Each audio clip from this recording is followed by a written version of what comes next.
What's happening, y'all? Yes, y'all. I'm blessed, y'all. I'm back again and in effect, y'all. Listen, when I tell y'all, I'm so happy right now. I feel like I am on. Whew. I'm just floating. Okay, I feel real good. So I passed my test. I passed my test, yo. Oh my God. So not only did I pass my test for I'm certified again for CPR. I passed the other test that I needed to pass for the job. Didn't think I would do it. I got a 94 on that. I'm so happy. Oh my gosh. But I'm also happy about I looked at my score for my homework.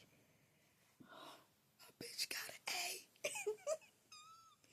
Oh man, I want to read what I got. I want to read what the teacher said. Like when I tell you I've been working so hard and I've been extremely tired and malnutrition.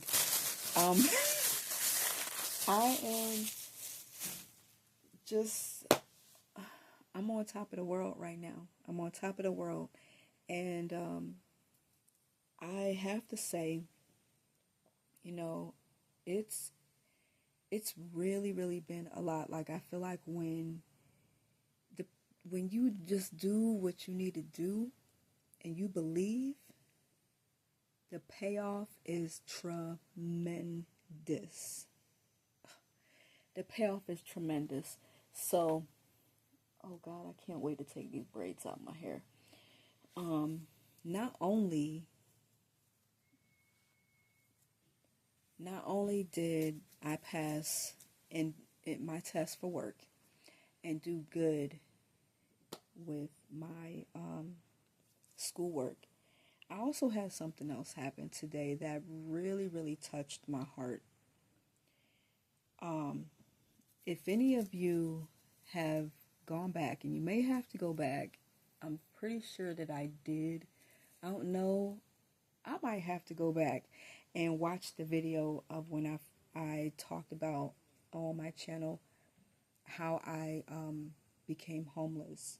That my son, my oldest son, I was staying with him, and he ended up putting me out after 2 weeks of living with him. Sad to say. Um,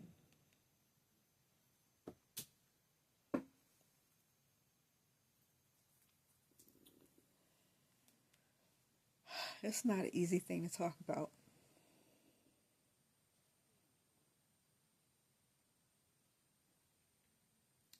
So,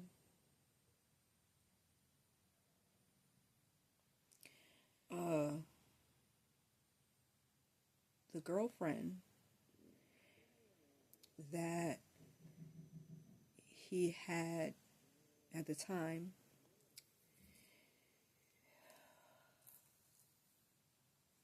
and I don't want to say any names because it's not important and I want to maintain her privacy, but I felt like she ended up playing a big part in the process with my son of me being thrown out. But I also understand more so now, more than back then, the part that why she was affected the way that she was. But we ended up talking today. I did not want to talk to her because I felt like she had owed me an apology for everything that happened, because when we were all staying together, I tried to help her. And it's the first time that I allowed myself to get involved in a relationship that my son was in. I literally was like looking at her like, this is my daughter. And I'm thinking, daughter-in-law, that her son is my grandson. um, really, really took to her. Really, really took to her. We spent some time together. We got a chance to really talk. And it's been so long. When I tell you, I feel like today has been the day. I need to see what day it is for me. Because it feels like everything is happening for me that I need to. Today must be like my day 6. Like nothing but love and good vibes.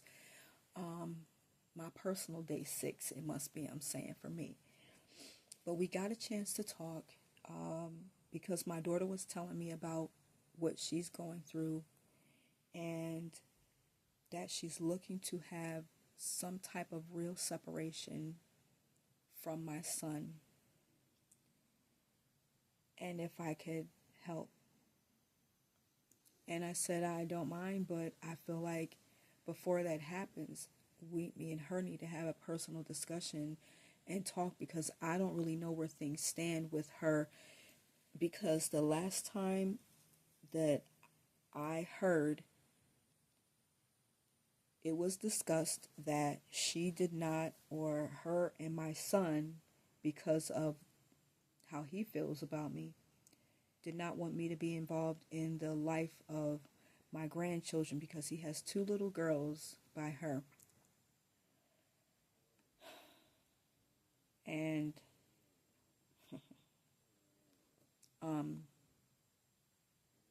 that hurt. He has an older daughter, and I'm not in her life because he has a poor relationship with the mother. And now I'm like, it's coming down to the other 2 little girls. And I want to be in the lives of my grandchildren. So when we got a chance to talk, and she was telling me what was going on, and the sad part about this is, the reason why we all are going through so much when it comes to my son is because he's an alcoholic. And I'm not saying this lightly. Trust me, this is not an easy thing for a parent to say about their kid. And he's not a child. My son is like 38 years old. I can't remember. He's a 87 baby, okay?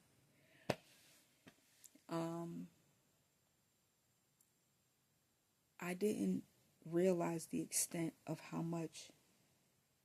bad my son was.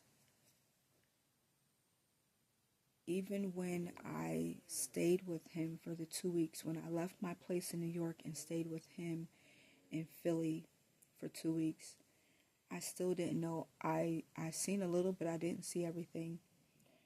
But I did take note of the one day that he got up, and as soon as he got up, we went to the store. He wanted to go to the store. We go to the corner store. He gets a couple beers. He pops one open. He's drinking it on the way home. I'm like, okay. I understand that it's the weekend, but you drinking liquor before you even get any food in your stomach.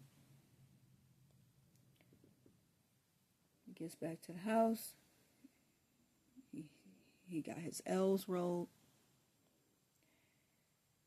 and proceeds to drink and smoke all day.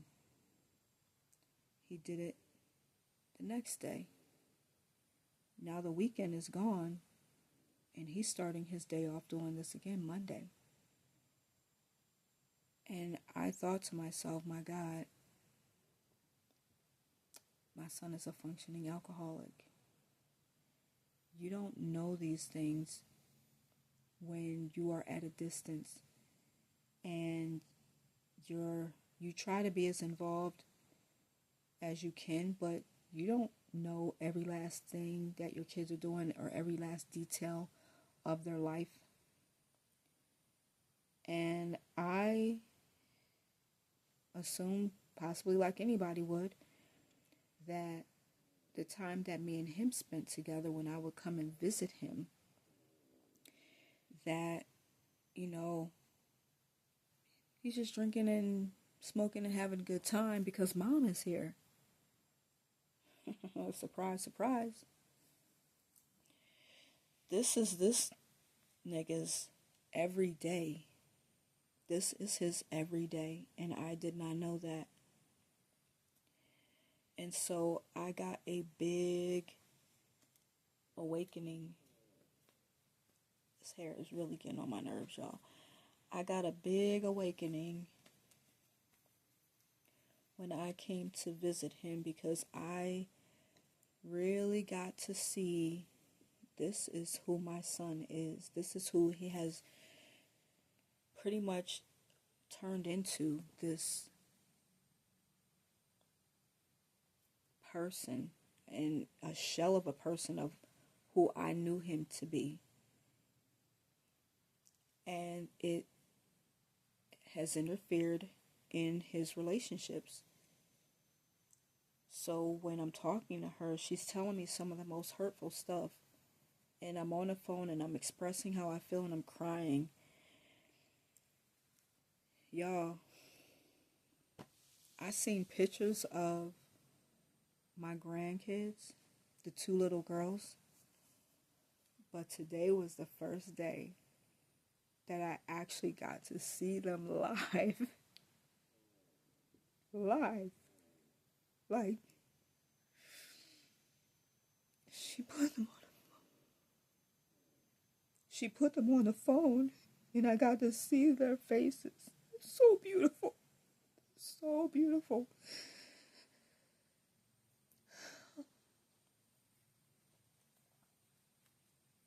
And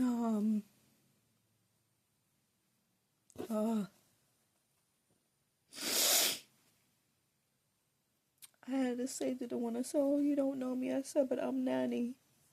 I'm Nana. I'm Grandma." It felt so good to be able to see my grandchildren.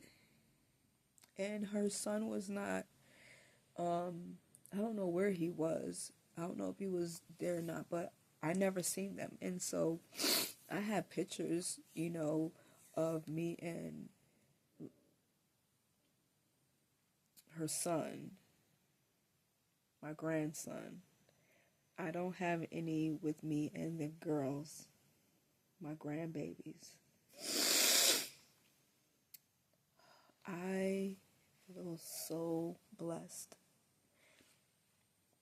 I told her that the best thing that she can do right now is take care of herself for those kids, all of them, and leave my son the fuck alone, because he means her no good. And I would not say that lightly. My son is an alcoholic, and when it gets to the point where she's telling me, and this is just how bad he is, and I know that this is like him being a functioning alcoholic. When it gets to the point where you get a job and there's a bar or whatever that is across the street from where your job is, and you decide that you're going to, I don't know if it was a bar or actually a restaurant, that they don't start serving drinks until 11 o'clock, that's when you decide that you're going to take your break. So on your break, you're fiending for a drink so bad that every day you go over there and you throw some back, and then you go to work.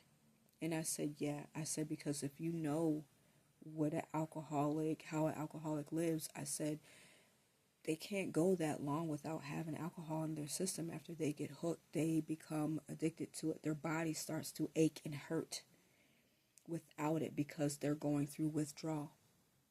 They have to have alcohol in their system. I said, and it's a different kind of pain than if you are on some type of narcotic.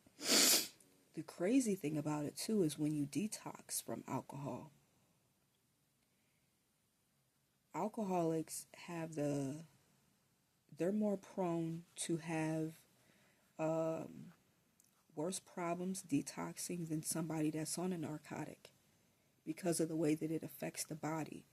And I know this because of what I have seen. I am in the mental health field and I was on a detox unit. So it breaks my heart to know that this is what my son has become. And I feel like it's because of all the things that he's gone through in life where he just is not ready to accept responsibility and just wants to blame everybody else for everything that's happened to him and is not ready to heal. He feels like I abandoned him for years when he was a kid, and that is not the case. I was pregnant and I was going through a hard time because my family pretty much didn't want to have anything to do with me after my mother passed. And I was trying to get on my feet. And so me and his father had a talk with him and his godmother and asked, how he felt about staying with her for a school year. And we were all okay with that because she was willing to help so that we could get on our feet. And me and him left. We went back home to Philly. After his school year was up, we were able to go back and get him. And because, as a child, your perception of things sometimes can be a bit off. And I tried to tell him, his uncle tried to tell him, this is what it was, and he just does not want to believe it. So we don't talk, and he, just has me in this space where he's not ready to talk to me. He's not ready to see the truth for what it is. And he just still wants to be angry. He's not ready to feel. And that's why he's in this place where he's just drinking his poor life away. And until he's actually ready to, oh my gosh, he's going to go through it. He's going to go through it. And not just physically, but like emotionally. When he starts to really get into his healing and withdraw from that alcohol, ooh, buddy, he's got a ride that he's going to take that he is not going to like. But I've pretty much let him go. He's already told me numerous times I'm dead to him. How would you like to hear that from your child? But the thing that actually I think has helped me to deal with a lot of this, what is pulling, is the fact that how I believe spiritually. And, we come into this world with all kind of belief systems that get thrown on us. And you got to get to a place in your life where you're willing to rewrite the script for yourself. You're willing to look at things and say, no, this is what I personally believe, not because I was brought up this way to think this way, but because this is what my inner spirit is telling me to believe and feel. And so that's what I've done and have been doing for many years now. Letting go of old belief systems, old value systems, and looking at things in a different way and really, really figuring things out for myself. And the one thing that I've gotten is, and I've always looked at my kids this way, they're not my possession. They're not my possession. And if we never have a relationship, not because I don't want one, but if we never end up having a relationship, then it's fine, because the only thing that I won't say the only thing, but the main thing that I have been put here for is to be a portal for my children to be able to have life on earth. They could have chosen someone else. because it is a choice. Whether we believe it or not, it is a choice. We write up our soul contracts before we come to this earth, and we decide who we want to have in our life and the lessons that we need to learn to spiritually elevate. And for whatever reason, he chose me and I chose him. I agreed to it. And I'm fine with however things are, however things turn out, because I know that ultimately I have my own spiritual lessons that I need to learn, and he has his.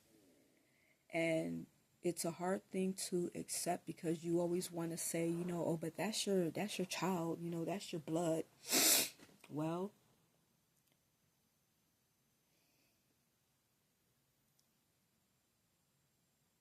I think people put too much emphasis on blood, your human DNA. I think we put way too much emphasis on who family is. We have a spiritual family before we have an earthly one. And I'm not caught up on having to be so close or maintain such bonds with earthly family more than spiritual family. Because if you notice, most of the time, those that are, and it's not everyone, but those that generally are in your family are the ones that are closest to you, and those are the ones that usually tend to hurt you the most. It's those friends that tend to be the ones that are actually there, that help you almost more than your actual DNA family.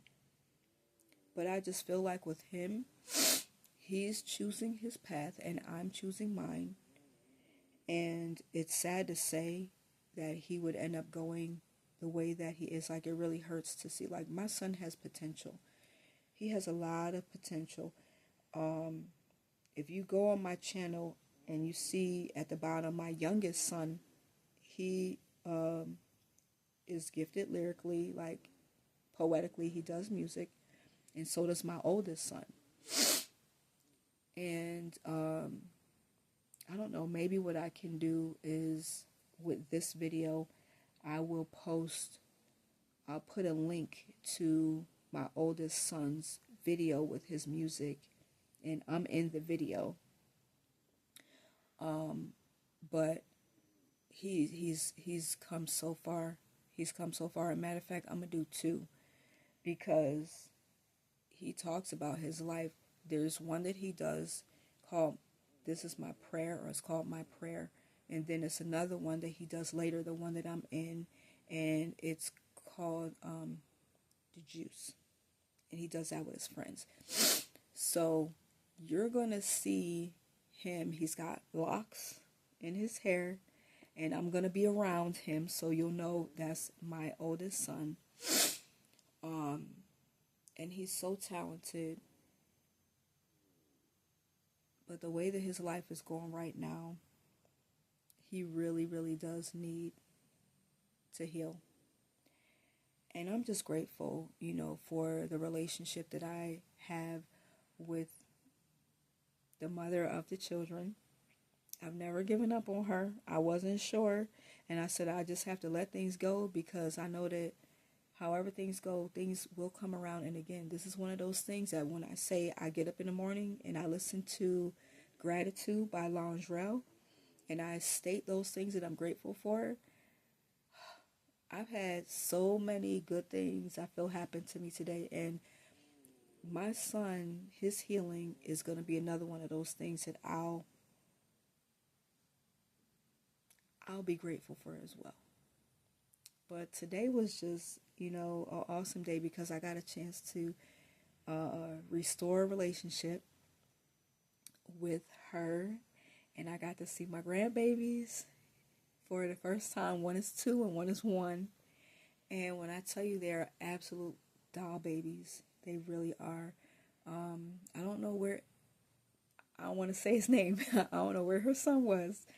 But I thought that I heard him around, and I wanted to see him too. He's such a sweetheart. Oh, my grandson is beautiful. They all are. All my grandkids are absolutely adorable. But her, I told her, listen, you can reach out to me anytime. But I've had so many wonderful things. I think from the beginning this morning, just getting up, passing my test, the written test, passing the other part of that test at lunchtime, looking and seeing that I got an A on my my regular schoolwork, like when I tell you, and then that was like the topper for us to be able to talk. And it just was like, today was a beautiful day. A beautiful day. I don't know how it could get any better. So I really just wanted to let y'all know, with all the stress that I was going through, I passed the test. And I don't know, I kind of feel like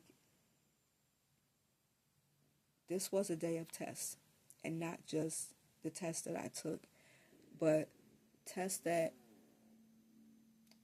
life tests that needed to happen to help me when it comes to healing, because I'm still doing, my healing work. And so I just wanted to, share that with you guys, and hopefully anything that I do share, you guys get something out of it. It's not always easy to be vulnerable like this with people on here, because you never know who's going to see these videos, honestly.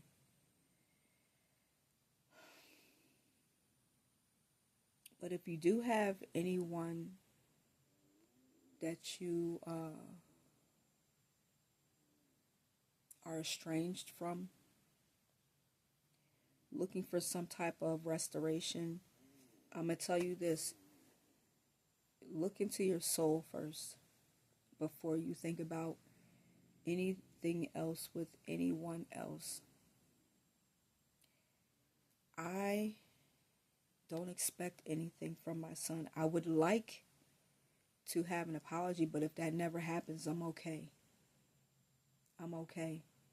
Because I know that ultimately, he's not my possession. He's just my child. He just used me to be able to get to earth, and he has to be accountable for his actions.